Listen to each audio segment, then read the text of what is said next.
Welcome. This is the Know Your Numbers podcast.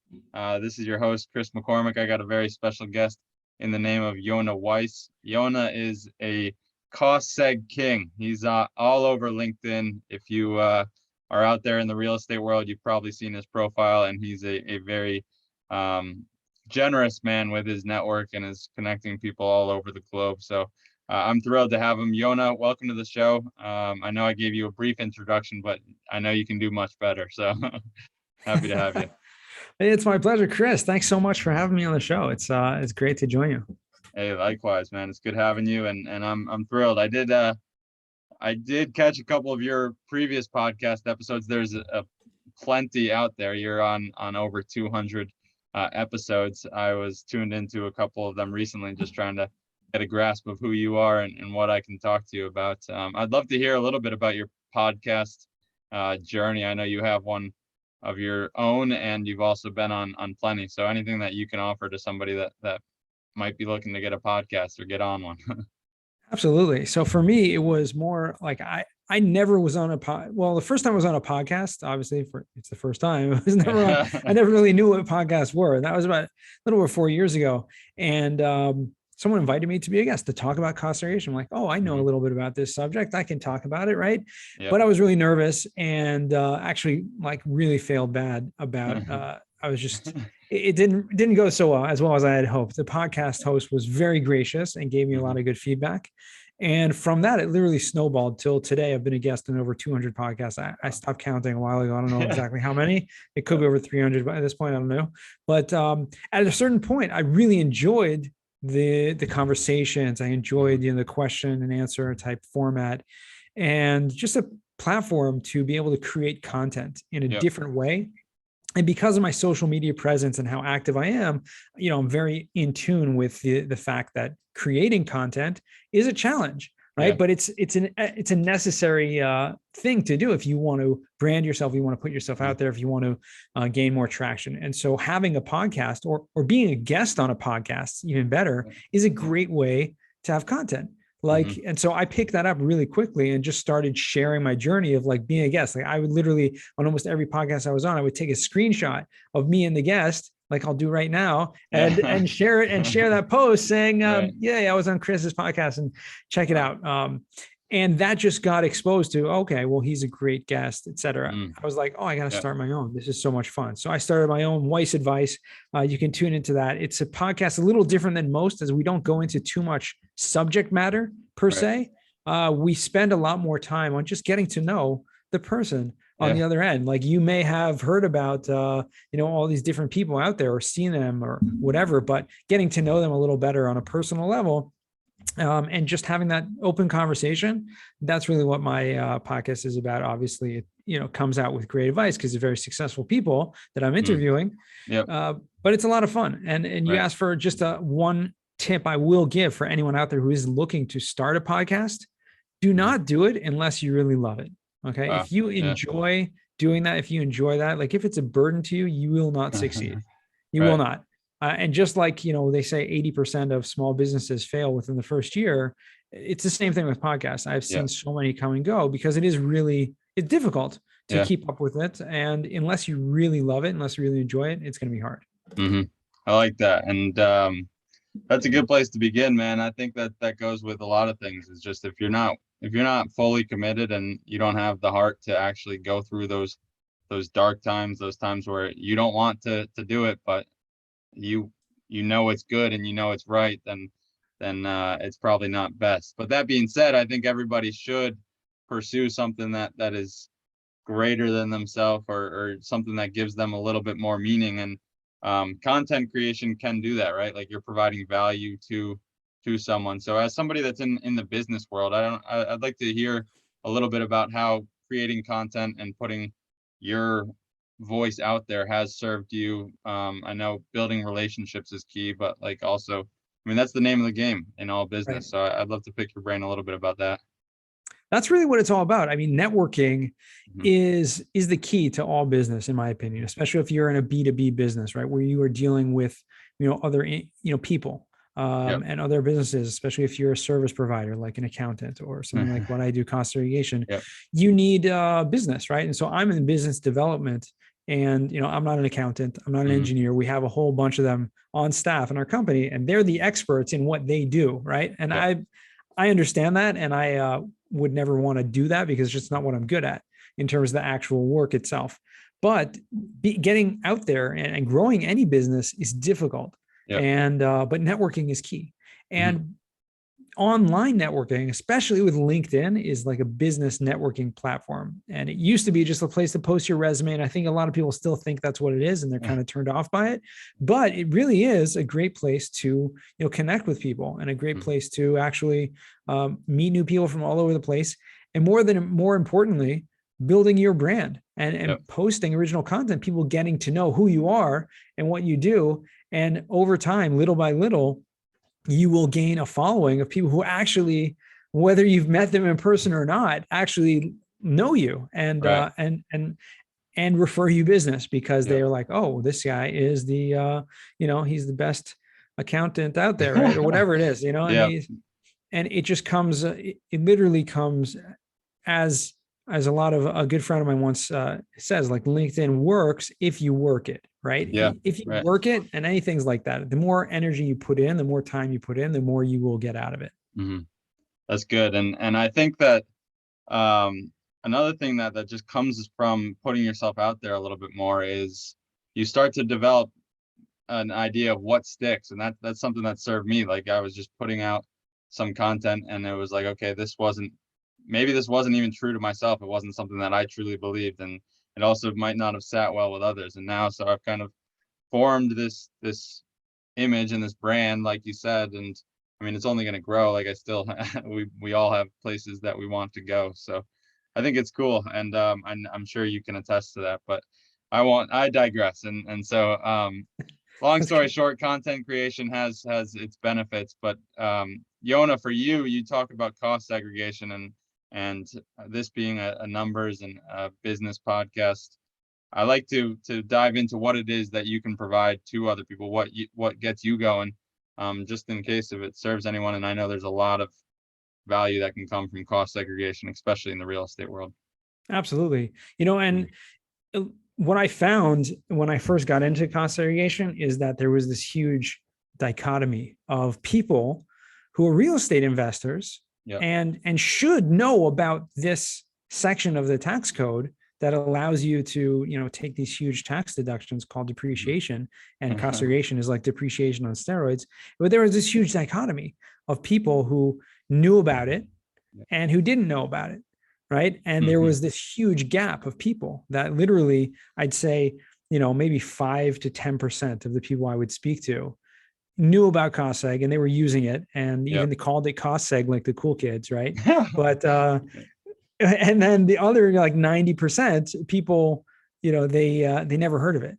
They never even knew what it was. So I started putting myself out there just to educate the masses, and just to, tell people as much as I could about this subject, in order to just educate people, because that's the main reason why people don't utilize this, is simply they don't know all the ins and outs. And yes, it's not something that is going to work for everyone in every situation, like every tax strategy. But if you know what, how to use it, and when it does make sense, then at least you have the power right in your hands, and you're educated to make that decision, as opposed to not knowing, just being like, oh, what's that weird thing, cost seg? I don't even know why it's called that name.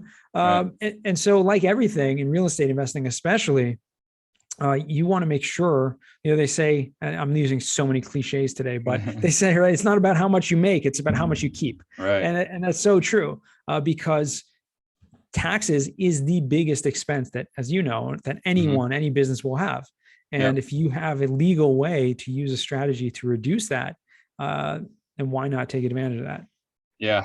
And I have to imagine that the 90% of people that didn't know what it was, there was a large difference in the two tax bills between them and their counterparts that knew about cost seg. So that's cool, man. And I thank you for sharing. I am curious though, because some accountants do offer cost seg on their own, but I know that you and many other engineers are able to do it at a much greater scale. I'm curious though what the actual difference is and what the value add is, as I know there is a value add from getting it done by a real engineer.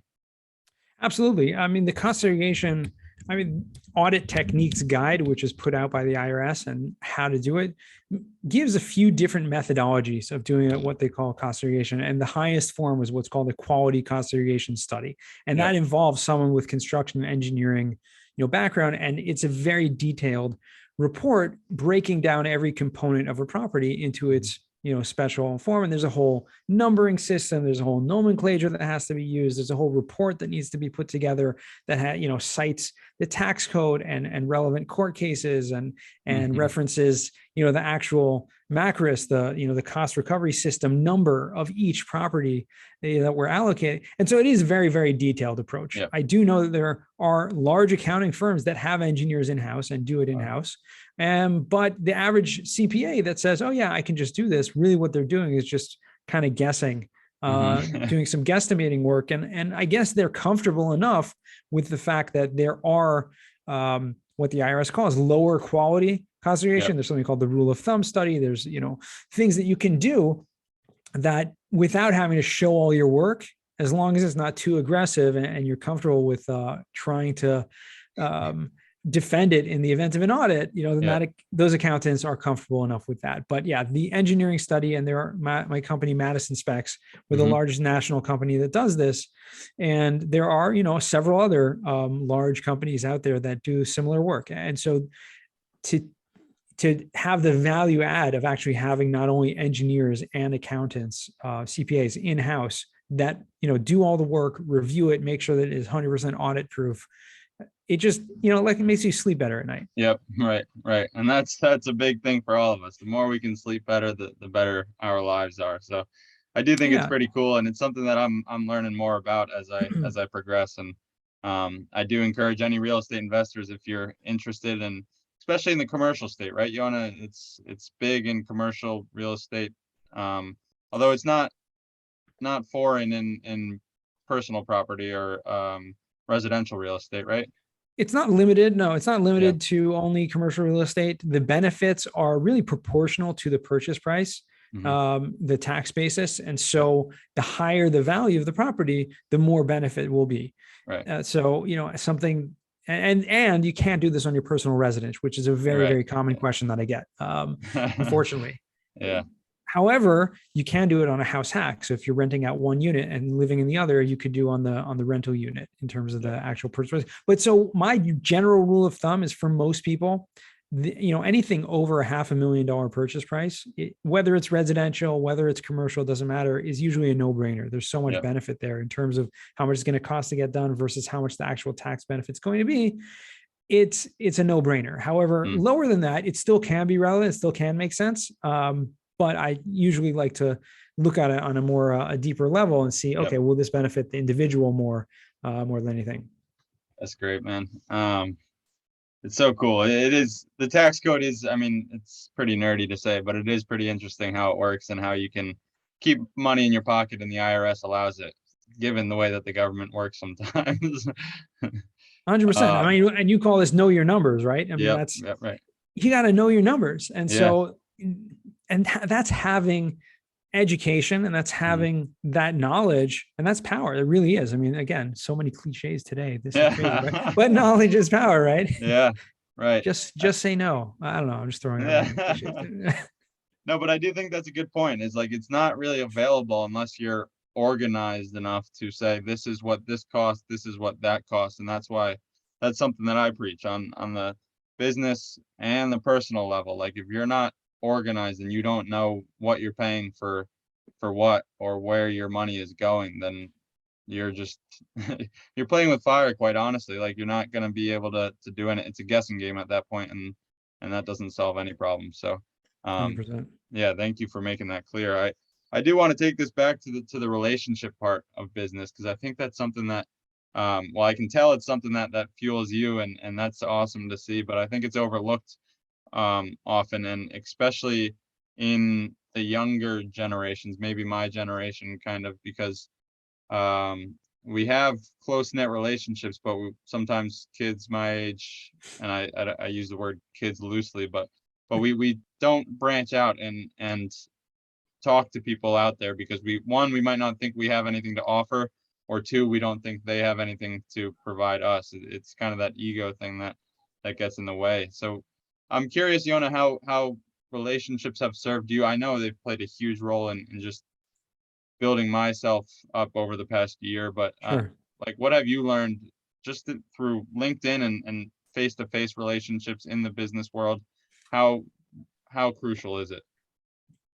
It's everything. I mean, Yeah. relationships are everything. And, someone asked me recently, I think just a day or two ago, I forget, someone, but long story short, asked me what differentiates you, from all these other companies out there in cost segregation. And so this is really just to answer your question. And I just said, you know what, in terms of the work that's out there, we may be very comparable, but I'm all about the relationships. I'm all about how can I help you and how can I go out of my way to be there for you and answer any questions that you have. And so for me, that's been the foundation of really of life. And for me, business is just a small part of life. Obviously, I mean, I'm a family man. I have 6 kids.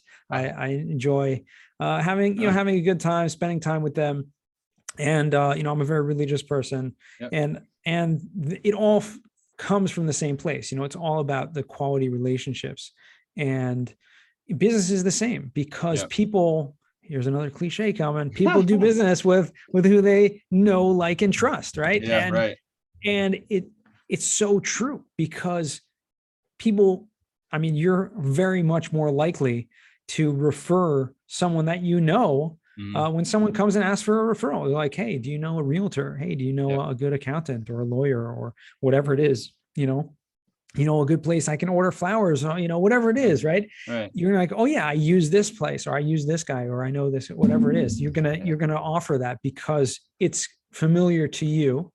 And it's trustworthy because you've actually benefited from it. So as much as you can build that up, and obviously it has to be true, it has to be honest, but you build your whole life and you build everything through that. And so that takes time to build up. And so that relationships take time, and good relationships take a lot of time. I mean, I've been married 18 years. Wow. And it takes time. And every day, literally, there are new challenges, there are new conversations, there are new things going on in everyone's life. And just to be there and to build that and to just try to give and in the right way. And you learn that over time, like how to give in the right way. And because not everyone speaks the same language, right? And so you want to make sure that you're communicating that love, that respect, that honor in the way that's going to come across, right? And so that just takes, it really just takes time and it takes effort. Wow, that's cool, man. You're touching on all the subjects today. I mean, that went there's so many places we can go, but I'm curious now that you brought up the family aspect. I know we talked a little bit before this on the fact that you're in Israel, originally in the US, but right now you find yourself in Israel. How has that played a role in your family relationship? I'm assuming they're out there with you. And then two other relationships with people back home. Like, I mean, it's beautiful to know that we can connect right here on Zoom, but has it changed the way? I know I'd love to hear how it's affected your relationships all over. Sure. I mean, it's really about nowadays, especially. I mean, I like to say I was working remotely before it was cool. Because I've been doing this for a few years already. Okay. But it's challenging. You have to go where you have to live, where your heart is, and you have to be in a community that that gives back, and a place where you feel like you want to be. And so that can be anywhere. I mean, every person now with such an incredible time that we're living in. I mean, at least before COVID, but hopefully it'll get back to that very soon, that you can travel anywhere in the world. You can be anywhere. And with technology, you can literally work from anywhere you want to work from. If you have a laptop and a phone, you can work, you can do anything anywhere. Yep. Obviously there's, in person, nothing beats in-person meetings and things like that. I mean, I live on Zoom for the most part, right? But I enjoy, and I do travel back and forth to the States quite a bit. And especially for conferences and networking events and Yeah. speaking engagements and things like that, because there's nothing that really compares to that. But if you build that networking online and you are there, I mean, like, I put myself out there and I'm on video, I'm on, pictures, I'm on, all these social platforms every day. People see you and Right. people interact with you. And so when you do end up meeting in person, it's, first of all, it's already, so much more depth to that relationship, Yeah. because you're interacting all the time, right? At the same time, it's a great way to build something from scratch. I mean, you have no idea like how, when I go to some of these networking events, I was at Jake and Gino's conference a couple of months ago in Orlando, and I have people coming up to me like nonstop. Oh, finally, great to meet you in person, and a selfie, and everything like that, and people coming up to me, saying that they know me, and it's Yeah. really true, because when you put yourself out there, like I said, it's challenging not to have those in-person relationships as much as Yep. possible. And obviously with family, my wife's family is also from New York, and it's challenging, but Yeah. you have to live where you want to, and you have to, Right. life is really, life is simple, and you just have to, if you believe it's simple, it is, and you just Right. have to simplify things and, try to be happy and be where you are. I like it, man. Amen to that. um, that's great, man. And I can tell how much family means to you. I love that about you, and I think it'd be interesting to hear how you raise your kids in terms of business mindset. I'm always curious to hear how people are going about that, like, because I do think there's a generation of entrepreneurs coming up the pipeline, and it comes from people like you out there doing well in business and doing it the right way. So how do you raise your kids to know the importance of business, making money, and stewarding your life well? It's very interesting you ask me. I might have a very different perspective than most Yeah. people, because I never was really a business person. I was Yeah. never, really an entrepreneur at all. I'm a people person, Yeah. but I also love to learn. And so I was Mhm. a teacher for many years. I studied, in depth, and spent countless hours, just reading and studying, Yeah. and that's really, two of my passions. When you put those together, it's unbelievable. So for me, even today, it's all about relationships. And so Mhm. business, it really comes secondary. If you put yourself out there, if you just understand finances, right? You understand, right? Basics. And I definitely teach my kids, basics in terms of conserving money, in terms of, spending, assets, liabilities, the basics. But in the end of the day, it's all about relationships, and having Mhm. the right relationships will open opportunities. And if you are open to learning, then you can do anything. And Yeah. so I think it's, not to get caught down. And I'm not a big fan of college, Mhm. per se, especially nowadays, Yeah. unless, a person has a passion to do something that is absolutely, necessary to get a degree for. Right. But most things, especially being an entrepreneur, you really don't need a degree of any sort. You just need training, and you need certain, skill sets. And so Yeah. that comes with really experience more than anything else. So I Mhm. try to teach my kids that, different experiences, and just open them to, when they are, open to something. I don't push anything on them, but when they're open to something, I'll sit them down and I'll kind of teach them the way. For example, my daughter decided, I don't know where she got this from, but she decided she wanted to sell like snacks in her school, and there's certain, kids in her high school were like, they needed certain, they didn't have available like snacks or whatever, Yeah. during the break time. There was no vending machine or anything like that. And she's like, you know what, I'll make a little store of sorts, and she kind of, went out to the store and bought a bunch of stuff, in bulk, and priced it out, and Yeah. is selling it, for Wow. a good markup. You know what I mean? So it's so I sat her down like, okay, let's track this. Let's try to Yeah. make sure we're making money here. Make sure, Wow. I lent her the capital to get it started, obviously, but but that's when things come up, that's when you kind of delve into it and Yeah. jump into it.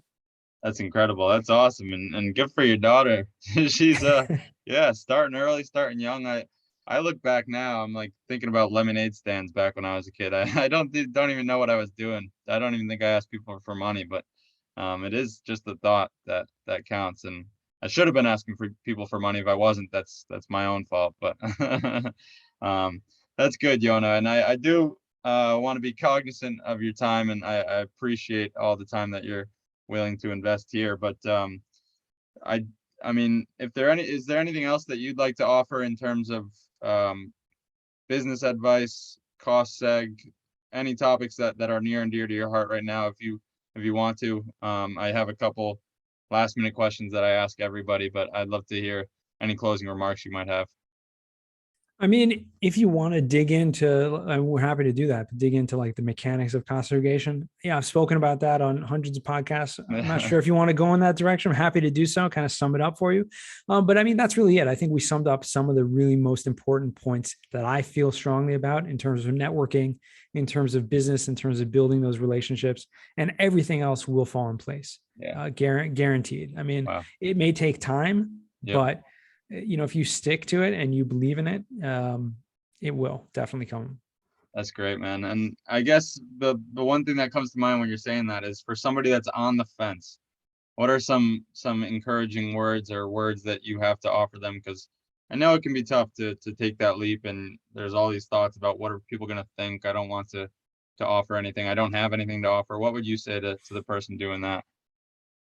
It's a good question. It's Yeah. really it's a hard, if someone's in that state and they want to take the leap, I always say just spend the time learning different topics, learning different stuff, listening to podcasts, find out what speaks to you. Once you find something that speaks to you, jump on it, and run with it, and find other people that are successful in doing that and follow them and try to reach out to them and see if you can offer them something, whether it's, to just work for them for free or intern or anything like that. There's a lot of potential once you kind of open up that mindset. That's good, man. And yeah, that's what it is, man. It's just finding something of value that you can provide to someone. It doesn't even have to be a lot of people, just one person, and build off of that. So, Yonah, man, thank you for your time. I would love to connect people with you if you have any places that they can visit. I know you're big on LinkedIn. I'll send them to your profile, but if there's anywhere else they can, feel free to give yourself a plug here, and we'll link it in the show notes as well. Yeah, absolutely. You can find me on YonahWeiss.com. Best place to reach out to me is on LinkedIn. Like I said, like we talked about before, send me a message, tell me you heard me on the, on this podcast, and we'll definitely give you a shout out. That's awesome, man. And yes, please do. This is the Cost Seg King. You've been listening to him. And Yonah, before I let you go, I have one last question, and that is, what is one truth about money that most people don't understand or regard as myth completely? That's a good question. I would say,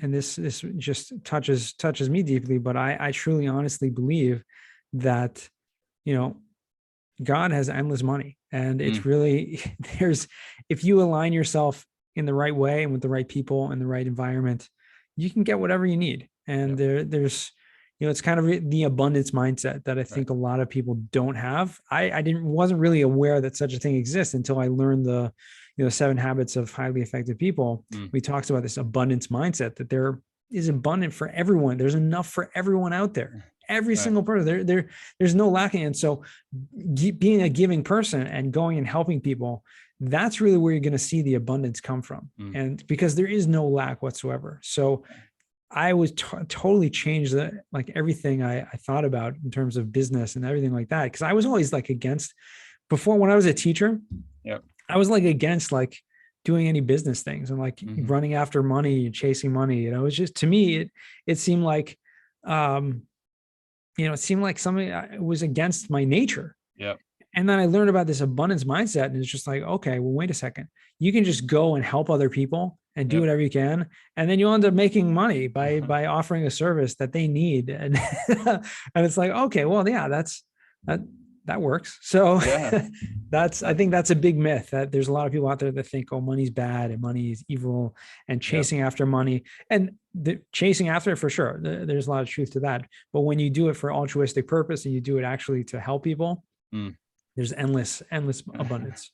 Come on, man. That's right up our alley, and I'm sure the listeners can relate to that. So Yonah, man, I thank you. I appreciate you. I look forward to sharing this, but I also look forward to continuing a relationship as we progress. But thank you, man. Enjoy the rest of your day, and we'll talk soon. Thank you, Chris. It's been a pleasure. Take care.